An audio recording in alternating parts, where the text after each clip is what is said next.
Welcome back to AS English. In this video, you can see how to create a sentence very easily. இப்போது ஆங்கில வாக்கியம் எப்படி எளிமையாக உருவாக்கலாம் என்பதை பார்க்கலாம். நோயாளி மருத்துவரை பார்க்கிறார் என்ற வாக்கியத்தை எப்படி ஆங்கிலத்தில் உருவாக்கலாம் என்பதை பார்க்கலாம். நோயாளி இது ஒரு நவுன், ஆங்கிலத்தில் த பேஷண்ட். மருத்துவர் இதுவும் ஒரு நவுன் தான், த டாக்டர் ஆங்கிலத்தில். அடுத்து வேர்ப், பார்க்கிறார் என்பதற்கான பேஸ் ஃபார்ம் பார், அதாவது சி. இப்போது சப்ஜெக்ட் நமக்கு தெரியும், ஆப்ஜெக்ட் தெரியும், வேர்பு தெரியும்.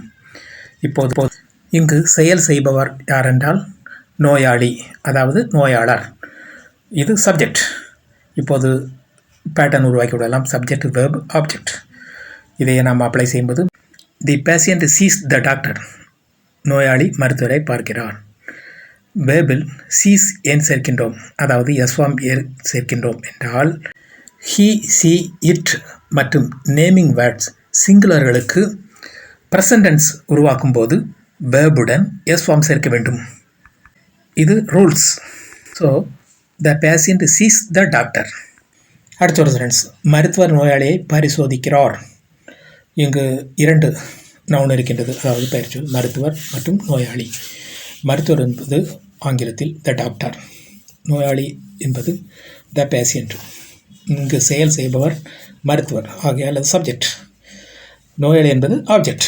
வேர்ப் என்பது பரிசோதிக்கிறார். இதனுடைய பேஸ் ஃபார்ம் பரிசோதி, examine. Pattern subject verb object. இதையே நாம் அப்ளை செய்யும்போது the doctor examines the patient, மருத்துவர் நோயாளியை பரிசோதிக்கிறார். Thanks for watching.